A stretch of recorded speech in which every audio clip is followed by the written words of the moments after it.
What's up, guys? Derek with Team Infamous here. Just wanted to follow up on a little update with the car here. I know it's been a few weeks since our last video. It's pretty much just been a long time of waiting on parts, so there hasn't been a whole bunch we could do to the car. Did have a few guys over a couple weeks ago to take care of some of the boring stuff, like upgrading our rear brake pads to the Project Mu pads. We threw on the Z32 brake upgrade for the front. We got some brand new Z32 aluminum calipers. There's some Hawk brake pads on there, all with some drilled and slotted rotors. Everything is hooked up, ready to go. We're still waiting on a few more parts to get things going, but one big thing we did pick up this week is we got our engine back from Race One Engineering. Race One Engineering is one of our new partners this year. We've worked with Reed down there in the past. He's a super great guy, super knowledgeable, and he really threw us together a great unit this year. So we got a partnership with Eagle Specialty Products. They hooked us up with some 4340 forged crankshaft and connecting rods. Reed hooked us up with his little own combination of his specific CP Carrillo pistons with bigger wrist pins, King bearings, only the best. We put some BTR 660 springs in it, a trunnion upgrade kit, and to top it off, we got hooked up with comp cams this year. We got a nice custom grind cam in there that's going to go great with the blower. I'm super excited to get this engine in the car because it's going to it's going to be able to withstand way more horsepower than I'm ever going to be able to afford to throw at it. So I'm excited to put this thing to the test. It's going to be great. But we've been working a lot in the background, and we're going to get this thing put together today. We're going to get all the accessories put on it, everything that I can, and see what we can figure out. But enough of the boring talk. Let's get to the fun stuff. Okay, so a little bit more of the specifics on the engine. This is a 377 cubic inch, 6.2 liter LS3 engine, stock LS3 heads, no port polish or anything like that.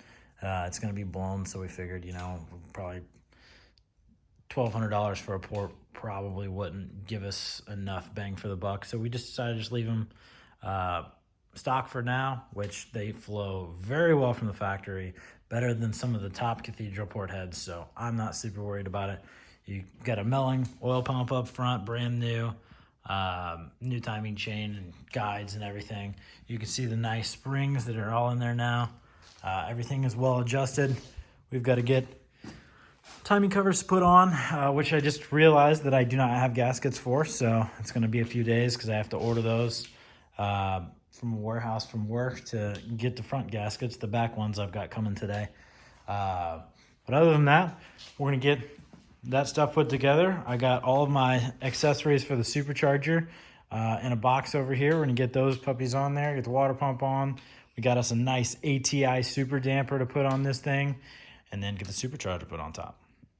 So this year we decided to go with another LSA supercharger. We had some other plans in the works, but we weren't able to finalize them in time, so budget left us back on the road with this. We're doing it a lot better this time, though. We're going with a 255 upper pulley up here, so we will have a Griptec 255 pulley that's going to spin at 13.5% over, and then our ATI super damper, we're going to overspin that thing. It's got an overdrive pulley for it. We're going to overspin this thing about 35%. It's a lot, and we're going to make a lot of IATs, but we're going to come close to our power goal that we were hoping for.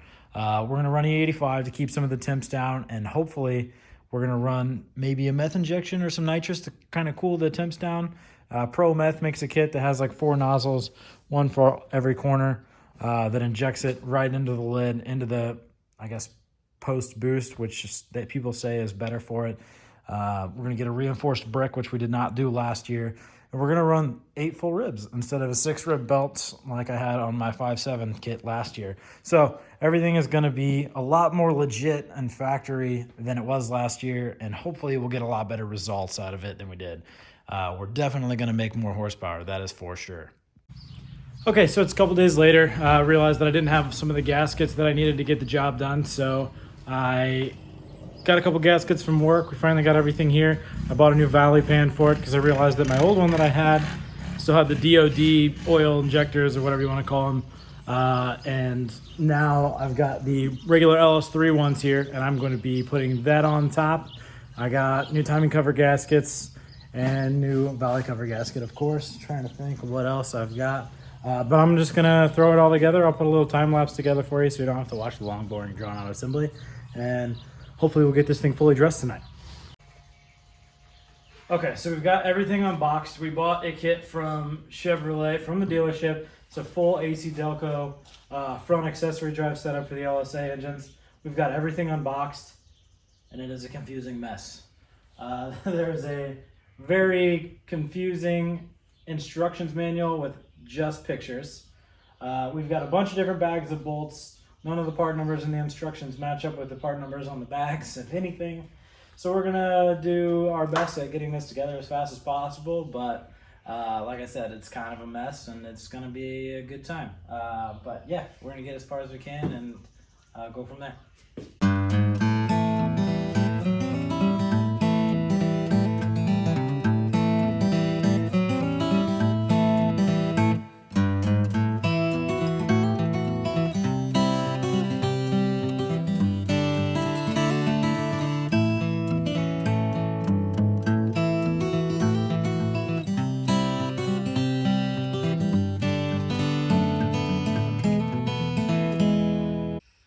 So a little update. We were going through the entire thing. I was rummaging through bolts, just winging it. It was not going well, I will say. But we also figured out that they did not send us all the bolts we were supposed to get. We were supposed to get 36 or 33 bolts, and we got 25. So we don't even have all the bolts to mount it like we were supposed to. We don't have water pump bolts. Didn't come with those, but it didn't come with a water pump, so maybe that's my fault. And a lot of the stuff bolts to the water pump, so that just adds to that whole debacle. Hopefully we've got some of the bolts laying around here that'll work for it, that we can kind of make work and finish this the rest of the way tonight. Otherwise we'll have to make a list and come back at this tomorrow and hope that we've got enough to get it all figured out. But we're gonna continue to see what we can figure out and go from there. I don't have a pulley installer for the power steering pump or for the harmonic balancer, so those will not be going on today. But we'll see what else we can get figured out and go from there.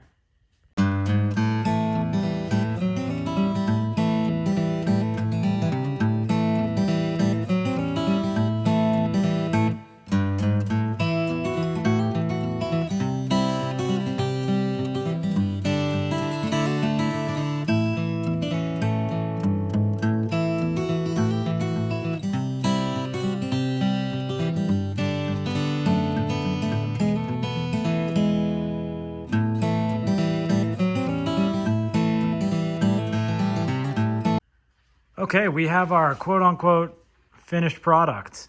So we were missing a bunch of bolts. As you can see, there's a water pump bolt missing there and there.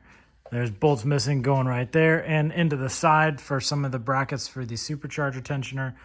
We were missing a lot of bolts. We managed to get some stuff together and get it all bolted together, so we at least knew where everything was and what we were down to and what bolts that we needed to get. So we're gonna make some notes on thread sizes, lengths, yada yada for bolt sizes for what we were missing. We got to get a thermostat housing there for that. And then I got to get some installers for the pulley and the crank pulley as well. And then we're ready to get the supercharger on once I get a new set of gaskets ordered for that. The old ones are pretty mangled and I just like to replace them anyways. We do have to rebuild the snout on the supercharger. What we bought, the bearings are trash on the snout. Everything else seems to be pretty solid. So we're gonna get the new bearings in and get the new smaller pulley on the snout of the supercharger and get our overdrive for the harmonic balancer put on all together, and we will be in business. Okay, so a few days later, the engine accessory assembly is done. I had to go and get a couple of different bolts from the hardware store and from work just to kind of finalize everything, but I got everything on. I took everything back off and torqued everything to spec before. We were just trying to make sure that everything would go on and work. We ended up getting the oil pan put on last night. I still need to get the pulley for the power steering put on and the harmonic balancer pulley put on, but everything is good. I'll tape this up until I can get a water outlet ordered. Apparently LS3 ones are harder to come by, but it is almost ready to go in. On the car side of things, we have the mock-up block in. We're trying to get the angle for the engine set up to where it matches pinion angle pretty closely. We got the engine and trans in. Right now we're in the stages of cutting out all of the transmission tunnel. The shifter set absolutely perfectly in the factory location, but naturally this is a very high point on the trans, and then that extends up probably all the way up to here. But everything is coming together. This was rubbing a little bit on the bottom of the tunnel, so I had to cut this whole center section out. And I was laying underneath the car, and it looks like we're going to have to modify the the trans cross member that came with the ISR kit. But that's no big deal. If that's the hardest thing we got to do, we're in good shape. But it looks like I will have to cut a little bit more out up front, at the front of the tunnel, to get this thing to fit the rest of the way, and we'll rebuild some of the tunnel and hopefully put the actual engine in and get rid of this mock-up block. Another tidbit of awesome news, we got our ACT twin disc clutch in yesterday. They were out of the heavy duty parts, so they had to send us the light duty one. It's still good for 1,300 foot-pounds of torque, so more than we're ever going to need. Hopefully someday we'll get to that point, but this year there is absolutely no need for it. Also, you see in the background that shipment we got from Koenig a couple weeks ago. They're about ready to come out of the box. We were going to get a different set of wheels besides these. These are just going to be our practice wheels and setup. We were going to get a whole different set of like 12 or something. However, coronavirus is putting everything behind, including some of their tooling, stuff like that. And for my front wheels, I'll be running a 17. And they're saying those aren't even going to be available till June. So the chances of me running those are pretty slim. I'll probably be on these wheels. These wheels are still dope. I just like the other ones better personally, but I'm pretty excited to see what these things look like on the car and mixed together with the new wrap color we're going with this year. So very excited there. But we'll touch on that in another video. For right now, we're going to continue trying to get this engine block mocked up, and hopefully by the end of the weekend or next week, we'll get this engine in here. Okay, so we are coming down to the final things that we got to do before we put a final install on this engine. So like I said, we got our clutch from ACT. I actually cut up the trans cross member that we got from the ISR kit for the T56. Was able to hack it up, rearrange some of parts of the cross member, and we welded it back up into new orientation, and it works awesome. I'm actually painting it right now. I'll show you guys here in just a sec what it looks like. It actually came out super solid.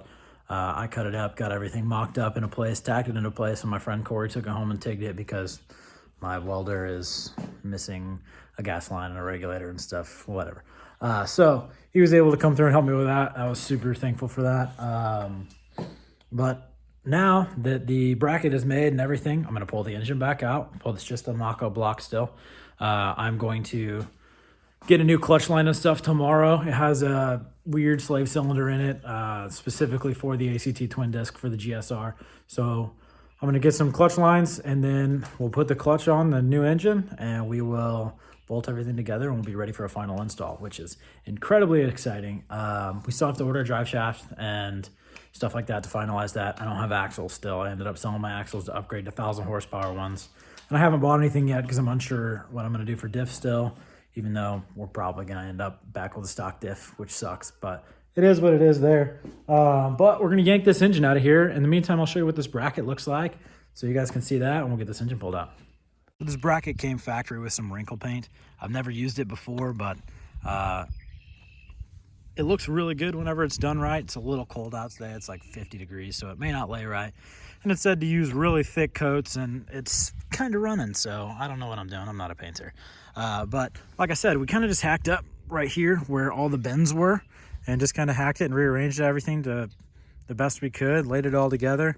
We laid Corey, I should say, laid one weld down and then just reinforced all the welds to make sure that this thing wouldn't come apart. But it came together really nicely, and it fits pretty well, and it's going to go all together with an energy suspension transmission mount. So we'll see what this looks like when we get it in the car.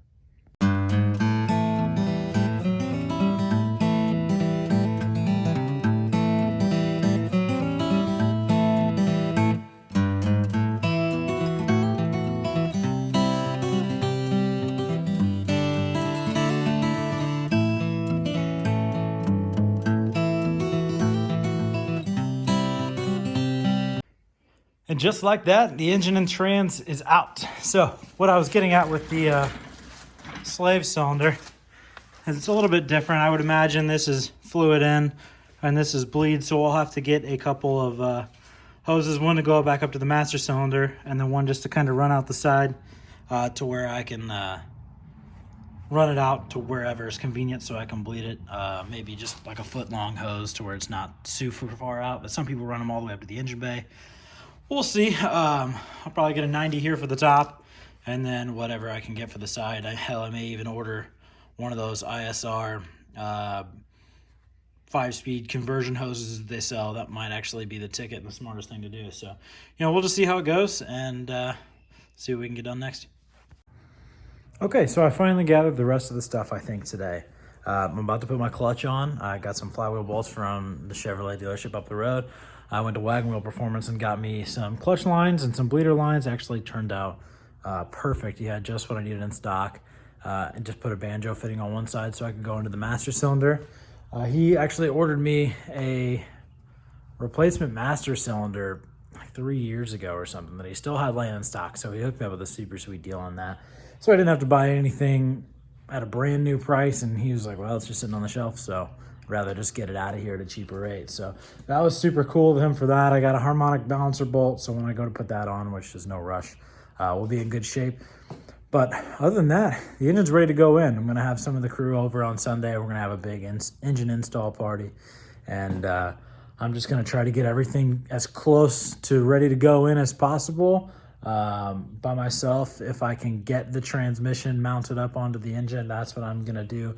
But right now, we'll focus on getting the clutch on the engine and just a few more minor things just to get everything just ready to go so everything goes smooth as a whistle on Sunday. But I'm super excited how far we've come so far, and let me show you guys kind of what we got going on with the slave.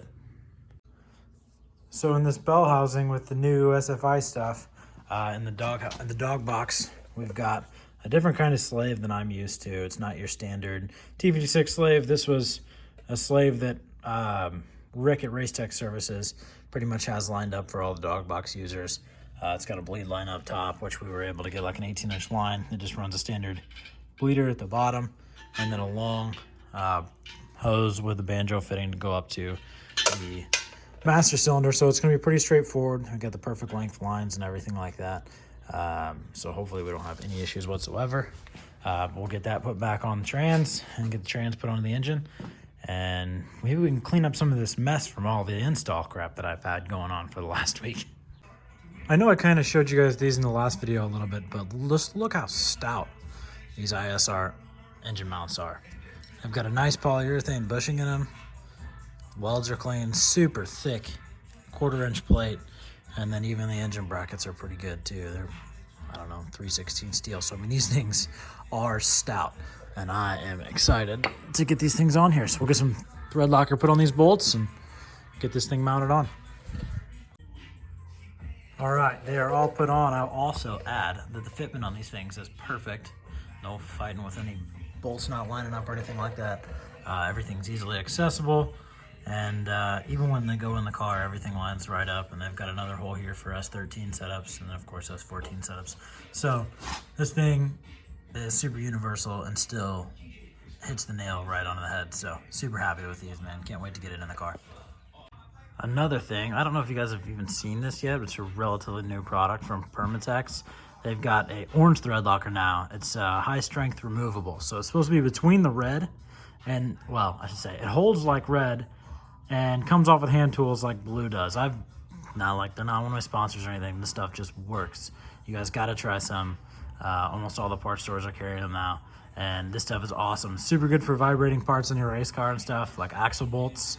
If you red Loctite axle bolts, it's a pain if you ever have to change one because they're generally small bolts, hard to get to. But this stuff holds and they don't ever come loose. I drove 2 rounds and they didn't come loose, and they usually come loose every round with blue. So definitely try this stuff out. It's awesome. All right, so we're finally unboxing our ACT twin disc clutch. Like I said, it's good for 1,300 foot-pounds. This is a badass clutch. I'm super excited to see how it drives. Never driven a twin disc before. I've heard mixed reviews. Some people say that they drive like factory. Some people say that they're hard as hell to drive. So I've never installed one of these. I've heard it's kind of a pain, but I've also heard that it's not that bad and it's just the same as a regular. So I guess we're going to figure that out today and hopefully you guys will learn as quick as I do. Cool thing about this clutch is everything is SFI certified. Pressure plate, clutch, the discs, everything. So if you ever have a series where everything has to be SFI, you're covered, you're straight with this clutch. Whereas FD, I don't think is as crazy about having an SFI clutch. But just in case they ever change that, we're good to go. So I'm going to dig out some 12-point sockets and get this thing pulled apart. All right, so got them all off. Pull this pressure plate off. Regular unsprung disc. Metal plate. I'd love to know how you get that puppy off. I guess it bolts down like that. Sweet. So more things I have to learn about. So I have to get these bolts off, these 3 it looks like, to get this plate off, and then we'll get to the other disc and we'll be able to get the flywheel onto the engine like normal. So let's get going. Okay, so before I got going too crazy, I just grabbed the instruction sheet because I don't want to mess anything up. There's a lot of bolts here. So good thing I didn't, because these are not what comes off. These come unbolted here, these 3, and that removes the floater. So once the floater comes out, or I guess this should just get the floater to come out, and then these shims here are for the pressure plate, and they say that you should leave these in place. So we're gonna do what they say and leave those there, and we'll get these 3 bolts off, get the floater out, and then hopefully be on to the next. There's a very thick, detailed set of instructions, so let's get to it. Make sure we're doing this thing right. All right, so those 3 bolts are out. The floater should just lift up. Okay. So pretty much just as you'd imagine, just a floating clutch. I don't even know what you call it. We'll just call it a floater. Sounds good. And then our bottom disc. Set everything up like it's supposed to, because it does matter which disc is inside, which disc is outside. But otherwise, now we're down to the business. So let's get this thing put on and start to get stuff torqued down. Of course, we're gonna have to clean the pressure plate, clean the clutch, clean the floater, everything with brake clean to make sure we get all the oil off the surface. Once we get everything torqued down to spec, then it gets into clutch adjustments. And I guess those black things that I originally thought were how you got the floater out, those are actually how to adjust it. I know you can't really tell there. So that right there sits on this shim, I guess you'll call it, and you can adjust that up and down, and it threads in and out to kind of preset the load on the pressure plate and the fulcrum. So we'll get to that a little bit later, and hopefully we don't get too confused. Okay, so the flywheel is on, got all those torqued down to 75 foot-pounds. I put some thread locker on there so those things will never come out. Solid trick if you guys are torquing your flywheel bolts and you don't have anybody to help hold it still. Put a wrench on the nut or a stud or whatever you got and run it over to one of your bell housing bolts. It'll never spin. So, wouldn't recommend that on a dual mass flywheel, but in this application, it's definitely the smart thing to do for sure. Okay, so we got our first clutch disc on. And this is what it would normally look like putting on a regular single disc clutch. You do that and you go straight over to your pressure plate. For this, it's a little bit different. So I have to, like I said, remember which disc is the engine side disc and which side is the transmission side disc. But I got both surfaces clean on the floater as well as the flywheel. So I'm gonna have to pull this out, run the splines through the inside disc, and then put the floater in between, and then do the engine side disc, and then get it put on there, and then bolt the floater in place all at once. So this is really nice if you have 2 people, but I'm here by myself, so I'm just gonna do my best. I probably won't be able to film it. One thing that is pretty important is make sure that you get lube on the splines there for both discs. It helps the input shaft for the transmission go in and out, as well as just keeps everything lubricated and keeps wear down. Most clutch sets come with just like a little small packet, and it works very well. So let's work on getting these things on there. Okay, it's not all the way on, but I've got it up sitting in place. So I had to get all that together in one piece. As you see, the bolt holes are almost lined up. But to add to the confusion, while you're trying to do 3 hands worth of work with 2 hands, you see these X's right here. I guess everything's maybe balanced all together, so they have to line those X's up with those X's, and same with another set of X's on the pressure plate. So we got all these things together, and then, so we got, you see the discs spin together with the input shaft, and then we'll be able to get those bolts in, and we should be set to go. Again, you want to make sure that you don't get any bit of lubricant on this floater disc, because then you're gonna have clutch slip right out of the gate. So make sure you have all the oils cleaned off of there, and if you get any of the lubricant on there, make sure that you get that off as well. So I'm gonna put a little bit more engine cleaner on there, or brake cleaner on there, and make sure I get all that oil off, and then we'll get this install finished up. Okay, we got the pressure plate on. Like I said, these are the two X markings on the pressure plate. Match up with the floater as well as the flywheel. All the studs are on, everything. Made sure that all of the shims here are all still on their studs. And then these were the adjustments, like I was saying. I'm gonna go back and make sure that every one of them is great, just to make sure, because this one's a little bit loose. Just wanna make sure everything's good before we do it. So let's get these bolts torqued down. It says 50 foot-pounds. Gonna put some more thread locker on there and get these things on there and make sure she's all adjusted right. All right, she's all the way torqued down. Time for the satisfying part, pulling the plug. All that ACT lube on there, love it. Okay, so on to the next thing. We're gonna make sure that this thing's fully adjusted. That's boring stuff, so I'm not gonna put that in the video or anything, but next we'll get that trans attached to the engine. Then it's going in the car, baby. Let's go. Okay, after a long day of trying to put this trans on the engine, we got it all on. We're running into some issues with us not lining the second disc in the clutch up properly. But we finally got everything on, and we're about to put this thing in. So let's see how we can whatever. She looks damn good though. We got everything everything torqued in, full clutch, everything's good. Everything's bolted down. We got thread locker on every freaking bolt in here. So let's work on getting this thing in the car.